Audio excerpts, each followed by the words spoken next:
ਕਿ ਤਾਲੀਆਂ ਦੇ ਨਾਲ ਇਹਦੀ ਹੌਸਲਾ ਅਫਜ਼ਾਈ ਕਰੋ, ਇਹਨਾਂ ਦਾ ਦਿਲ ਵਧਾਓ। ਤੇ ਸਾਡੇ ਦੋਸਤ ਸ਼ਾਹਜ਼ੇਬ ਸੁਲਤਾਨ ਸਾਹਿਬ ਔਰ ਅਤਾ ਅਲੀ ਸਾਹਿਬ ਚੱਕ 204 ਜਿੰਦੇ ਤੋਂ ਜਨਮ ਤੋਂ ਇਹਨਾਂ ਦਾ ਇੰਤਹਾਈ ਮਸ਼ਕੂਰ ਆ, ਦਿਲ ਦੀ ਗਹਿਰਾਈਆਂ ਤੋਂ ਸ਼ੁਕਰੀਆ ਅਦਾ ਕਰਦਾ। ਔਰ ਮੈਂ ਅਰਜ਼ ਕਰ ਰਿਹਾ ਸੀ ਕਿ ਬੜੀਆਂ ਮਿਹਨਤਾਂ ਔਰ ਜਦੋਜਹਿਦਾਂ ਦੇ ਨਾਲ ਇਹ ਘੋੜੇ ਤਿਆਰ ਹੁੰਦੇ ਆ ਤੇ ਇਹ ਸਾਨੂੰ ਚਾਹੀਦਾ ਕਿ ਅਸੀਂ ਇਹਨਾਂ ਦੀ ਕਾਵਿਸ਼ ਨੂੰ, ਇਹਨਾਂ ਦੀ ਮਿਹਨਤ ਨੂੰ, ਇਹਨਾਂ ਦੀ ਮੁਹੱਬਤ ਨੂੰ ਤਾਲੀਆਂ ਦੇ ਨਾਲ ਸਲਾਮੇ ਮੁਹੱਬਤ ਪੇਸ਼ ਕਰੀਏ। ਤਾਲੀਆਂ ਇੱਕ ਦਫਾ ਫਿਰ ਵੈਲ ਡਨ, ਬਹੁਤ ਅੱਛੇ।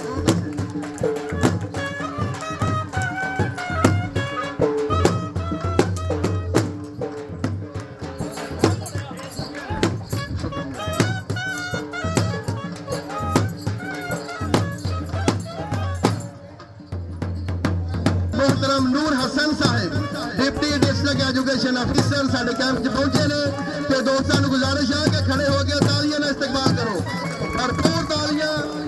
असी इन्हां दी मुहब्बतां नूं सलाम पेश करते हैं जनाब मोहतरम शाहजेब सुल्तान साहब और अता अली साहब। वेल डन जी, वेल डन। तालियां इन्हां दे वास्ते, भरपूर तालियां।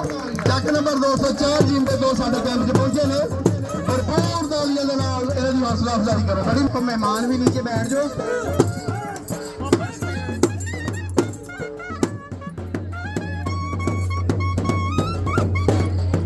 गुजारिश है कि मेरी ज़बान ही समझ लिया करो। सहर रज़ा साहब ने